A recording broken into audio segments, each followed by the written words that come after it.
और सुनो सुनो, जिस दिन कुर्बानी है 10वीं जिलहिज्जा है, जिस दिन कुर्बानी है वे देखना, फिर अल्लाह वो अजर देगा, इसका नेमल बदल भी देगा। मैंने कहा अब्दुल समद साहब से कि अल्लाह इसका नेमल बदल देगा इंशाअल्लाह अल्हम्दुलिल्लाह, लेकिन सब्र करना है। औलाद जो होती है ना, और कुर्बान जाओ मेरे बच्चों, तुम क्या समझोगे माँ बाप का मकाम क्या है? हम तुम्हें बता नहीं सकते। आज मेरी माँ नहीं है, बाप भी नहीं है, और तुम खुश नसीब हो, तुम्हारे घर में ये बाप है और तुम्हारी घर में माँ जिंदा है। खुश नसीब हो। एक बात याद रखो, तुम झोपड़ी में हो, लेकिन तुम सुनो, अगर माँ बाप की दुआएं मिल रही है तो तुम्हारा वो झोपड़ी झोपड़ी नहीं, महल है। तुम महल में रह रहे हो, तुम महल में हो, और सुनो, महल में माँ बाप हो और बेटा उसकी खिदमत ना करे, माँ बाप नाराज हो, तो वो महल महल नहीं है, वो झोपड़ी से भी बदतर है। इंसाफ करो। सोना बेचने वाले को क्या बोलते हैं? अरे जोर से बोलो भाई, सोना बेचने वाले को क्या बोलते हैं? सोनार। लोहा बेचने वाले को लोहार। शराब पीने वाले को शराबी। और शराब बेचने वाले को, सोचिए जरा, बताइए हमको, शराब बेचने वाले को क्या बोलते हैं? शराब बेचने वाला नहीं, चुलवे बेटा, चुलवे ना, इंसाफ करना होगा। सोना बेचने वाला सोनार कहलाता है, लोहा बेचने वाला लोहार कहलाता है, और कुर्बान जाओ, शराब पीने वाला शराबी कहलाता है, और शराब बेचने वाला क्या कहलाएगा? इंसाफ नहीं है, हम लोगों का इंसाफ नहीं करते। अभी इलेक्शन का टाइम आ रहा है, इलेक्शन का टाइम आ रहा है कि नहीं आ रहा? जल्दी बोलो भाई। मुखिया सरपंच इलेक्शन है ना, 2 महीना 3 महीना 4 महीना 5 महीना बाद, और कुर्बान जाओ, अल्लाह अकबर कबीरा। अच्छा, सामने सामने कुर्बानी का महीना, 10वीं जिलहिज्जा 28 मई को कुर्बानी होगी, बोलो इंशाअल्लाह। लेकिन पाकिस्तान, अफगानिस्तान में, पाकिस्तान में, अफगानिस्तान में, तमाम अरब ममालिक में 27 मई को कुर्बानी, लेकिन इंडिया और बांग्लादेश में 28 मई को कुर्बानी।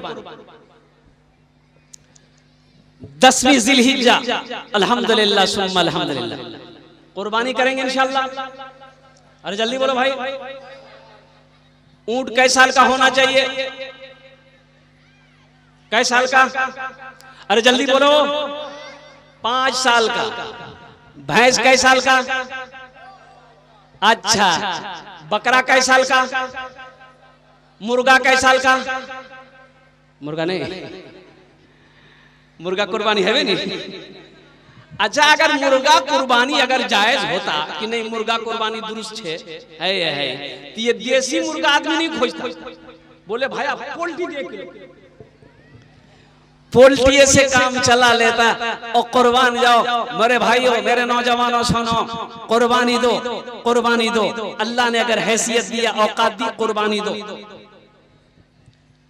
अच्छा, जो कुर्बानी नहीं देता है, कंजूसी की वजह से, बखीली की वजह से, अगर जो कुर्बानी नहीं दे कि नहीं मोर 10,000 टका खर्चा है जाबे, कुर्बानी नहीं दूंगी, अगला साल देखा जाबे, कंजूसी बखीली की वजह से कुर्बानी नहीं दिया। सुनो मुसलमानों, अल्लाह के हबीब जनाब मोहम्मद रसूलुल्लाह, सारे लोग बोलो सल्लल्लाहु अलैहि वसल्लम ने इरशाद फरमाया कि वो मेरी ईदगाह में ना आए। मेरी ईदगाह में, अरे जोर से बोलो, मेरी ईदगाह में ना आए। अल्लाह ने दिया है, पैसा दिया है, माल दिया है, सोना दिया है, चांदी दिया है, कुर्बानी वाजिब है, कुर्बानी वाजिब। हाँ, जिसके पास कुछ नहीं है, गरीब आदमी है, एकदम मिस्कीन है, गरीब है, सुनो, उसकी भी कुर्बानी है। उसकी कुर्बानी क्या है? जैसे ही चांद नजर आ जाए, नाखून नहीं काटना। सुनो सुनो, बड़ी प्यारी सुन्नत मेरे बच्चों, नौजवानों, सुनो, मोछ काटना है, पहले काट लेना।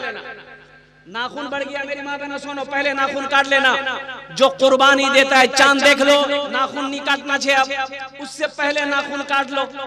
मोछ तराश लो और कुर्बान जाओ, जो जायद बाल है वो उसे साफ कर लो। और सुनो, हम मिस्कीन हैं, मेरे पास कुछ नहीं है, लेकिन वो कुर्बानी दे रहा है, वो मोछ नहीं काटा, चांद देखने के बाद मोछ नहीं काटा, ओ सर का बाल नहीं काटा, नाखून नहीं काटा। हम भी ये अमल करेंगे। हम गरीब, हम कुर्बानी नहीं दे रहे, लेकिन हम भी यही अमल करेंगे। वो कुर्बानी देगा, वो भी करेगा, हम भी करेंगे। और सुनो सुनो, जिस दिन कुर्बानी है 10वीं जिलहिज्जा है, जिस दिन कुर्बानी है वो कुर्बानी देने वाला कुर्बानी देगा। वो नाखून काटेगा, मोछ काटेगा, हम भी नाखून काटेंगे, मोछ काटेंगे, कुर्बान जाओ।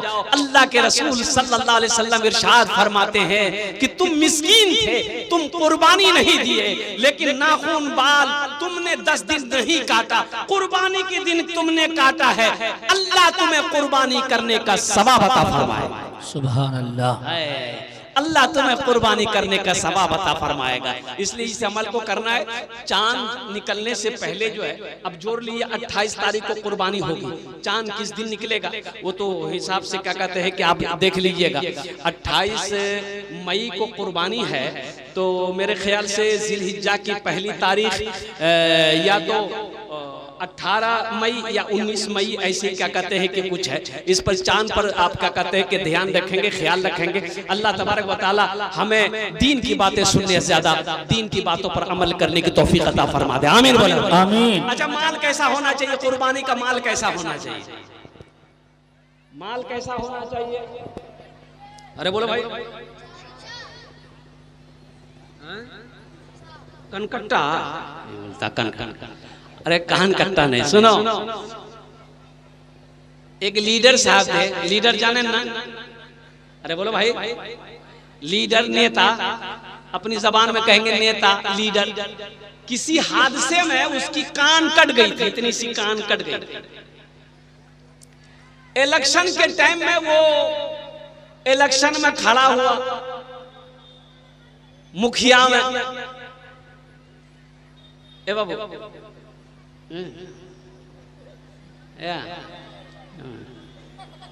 जा नहीं जा।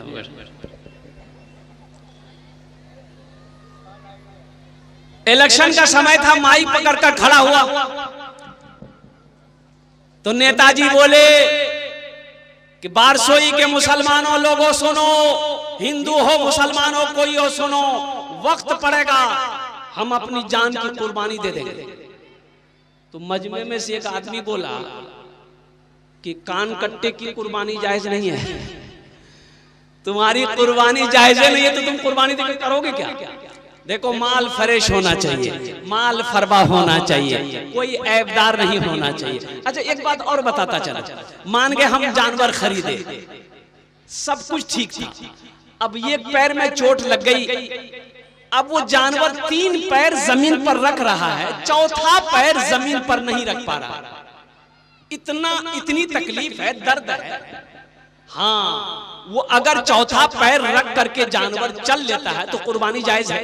अगर वो चौथा पैर जमीन पर नहीं रख पा रहा है जानवर, तो ऐसे जानवर की कुर्बानी उलमा फरमाते हैं कि दुरुस्त नहीं है, उस कुर्बानी उसकी जगह पे दूसरी कुर्बानी दिया जाए। इसलिए जानवर फरबा हो, जानवर कोई ऐबदार ना हो, जानवर तमाम ऐबों से पाक हो, बेहतर हो, जो कीमत लगे, लेकिन जानवर अच्छा हो, ताकि पुलसिरात के पुल में वो वही जानवर आपकी सवारी बने। इंशाअल्लाह अमल करेंगे। हाथ उठाए अल्हम्दुलिल्लाह, अल्हम्दुलिल्लाह, सुम्मा अल्हम्दुलिल्लाह।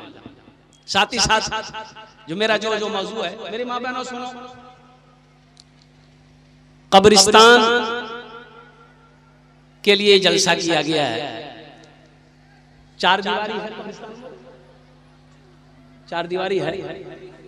जमीन भी खरीदना, जमीन भी खरीदनी है। इंसाफ करो मुसलमानों, अल्लाह अल्लाह अल्लाह अल्लाह। ओ मेरा तो बचपना था, एक सूदखोर को, वो वाकई अभी भी जिंदा है, 1000 बीघा जमीन का मालिक, 1000 बीघा जमीन का मालिक। कितनी जमीन? अरे जल्दी बोलो भाई। 1000 बीघा जमीन का मालिक, 1000 बीघा यहाँ है, लेकिन था सूदखोर था, बखील था, कंजूस था। उसके दरवाजे पे कोई फकीर मांगने के लिए नहीं जाता था, साइल मांगने के लिए नहीं जाता था। कोई मांगने चला जाए तो लट्ठी खा के आता था, वो लट्ठी लेके बैठता था। अच्छा आदमी मांगने आता था ना, बोलता था कि अल्लाह के नाम पे कुछ दे दीजिए, तो उसको बोलता तोर बाका में गई हो कैसा? अरे मोर बाका में नहीं गई है, लेकिन कुछ छे दे वो, मार वहीं शुरू हो जाती है। अच्छा साइल लोग, मांगने वाला लोग दरवाजे पे पहुंचने से पहले झांक के देखता था बेटा है कि नहीं, बाप है। बेटा रहता था तो जाता था, बेटा देता था, और दोनों बेटा सखी निकला। उसका 2 बेटा था, दोनों बेटा सखी निकला। हालांकि इस दुनिया चला गया कम उम्र में, एक बेटा तो जमात कमीर बना अल्हम्दुलिल्लाह, कम उम्र में चला गया। और कुर्बान जाओ, अल्लाह अकबर। बेटा रहता था मांगने वाला, मदरसे का चंदा करने वाला, जो भी सवाली होता जाता था, बेटा लोग देता था। लेकिन बाप को देख लेता था, वो मांगने वाला 80 की स्पीड से भाग जाता, बोले बाप जान बच पे ढेरी भीख मांगे लोग। और सुनो, नाखून काट रहा था, नाखून, ये सूदखोर नाखून काट रहा था पहले जमाने में। अभी तो नाखून कटता है ना। अरे जल्दी बोलो भाई, इंसाफ करो, इंसाफ करो भाई। हम बोल रहे हैं तो आपको बोलना होगा कि नहीं होगा? बोलवा है बेना, इंसाफ कहाँ कर रहे हैं आप? चूहादानी में कौन रहता है? अरे जल्दी बोलो भाई, चूहादानी में कौन रहता है? साबुनदानी में, बच्चादानी में, पानदानी में, अब मच्छरदानी में। इंसान करवा है नाखून काट रहा था, थोड़ी सी उंगली कट गई, उंगली कट गई तो कटता ही है भाई, हम लोगों का भी कटता है। तो थोड़ी सी उंगली कट गई तो थोड़ा सा खून निकला, दाबूब दिया, वो ठीक है जावे। उंगली कट गई थोड़ी सी, लेकिन दर्द जो है बढ़ता चला गया, बढ़ता चला गया। शाम होते होते चैन नहीं, ऐसा लग रहा था ये हाथ कट के गिर जाएगा। चैन नहीं, सुकून नहीं। मेडिकल से दवाई लिया, फायदा नहीं। डॉक्टर को बुलाया, फायदा नहीं। पूर्णिया गया, बड़ा डॉक्टर को दिखाया, एक से एक दर्द की टेबलेट, इंजेक्शन, आराम नहीं। तो किसी ने कहा कि ये उंगली फूल गई, सियाह हो गई उंगली। तो किसी ने कहा कि लगो बोरो बीमारी से पटना जा, बोरो डॉक्टर के दिखा। पटना में दिखाया, डॉक्टरों ने कहा कि इन्फेक्शन फैल गया है, यहां से हाथ काटना होगा नहीं तो कैंसर हो जाएगा। बोले भाया जल्दी काटे, बहुत तकलीफ से जल्दी काट। यहां से हाथ काट दिया, इलाज करके पटना से घर आया, ओ दवाई खा रहा है, असर नहीं है, फायदा नहीं है, तकलीफ बढ़ता जा रहा है। ओ फिर गया, फिर पटना गया, बोला कि डॉक्टर साहब मुझे चैन नहीं मिलो हो, रात नींद नहीं सो, खाना अच्छा नहीं लगो, ओ घबरा। तो डॉक्टर बोला कि इन्फेक्शन बढ़ गया है, यहां से हाथ काटना होगा। बोला जल्दी काट। यहां से हाथ कट गया, ओ वापस आया, ओ इलाज करता रहा, दवाई खाता रहा, आराम नहीं। लोगों ने मशवरा दिया, बोरो बीमारी से बोरो डॉक्टर को दिखावा है बे, ती बंबई चले जा, बंबई तोरे इलाज है जातो। ओ बंबई गया, बड़ा डॉक्टर को दिखाया, सारा रिपोर्ट देखने के बाद डॉक्टर ने कहा इन्फेक्शन बहुत फैल गया है, यहां से हाथ काटना होगा, यहां से। बोला भाया जल्दी काट। यहां से हाथ कट गया। और नौजवानों, मेरे बच्चों सुनो, ये कोई किस्सा नहीं सुना रहा हूँ, ये हकीकत में बता रहा हूँ। अल्लाह अकबर कबीरा। वो दिन भी आया, बंबई से लौट कर घर आया, घर तो आ गया, आंखों में नींद नहीं, दिल में सुकून नहीं। और कुर्बान जाओ, ना खाने चैन, ना बैठने चैन, ना सोने चैन। वो वक्त भी आया, मौत का फरिश्ता आया, रूह जिस्म से परवाज कर गई। और मुसलमानों सुनो, कब्र खोदी गई, कब्र बनाई गई, लाश तैयार है। जनाजा पढ़कर लोग कब्रिस्तान पे कब्र के पास में जब उसकी लाश को लेकर आया, देखते क्या है, कब्र है ये नहीं, कब्र बराबर, कब्र बराबर। या अल्लाह, कब्र बनाने वाला बोला हम तो अभी कब्र बना के गए, मिट्टी बराबर कैसे हो गई? बोला दूसरी कब्र बनाओ। वो दूसरी कब्र बनाई गई, और फिर कब्र जब तैयार हुई, जब लाश को वहां ले जाया गया, मिट्टी बराबर हो गई। आधा आदमी तो ऐसी 80 स्पीड से भाग गया। बोला बाबा कुछ गड़बड़ जरूर है भाई, आप भाग जल्दी से। कुछ लोग रह गए तो किसी अल्लाह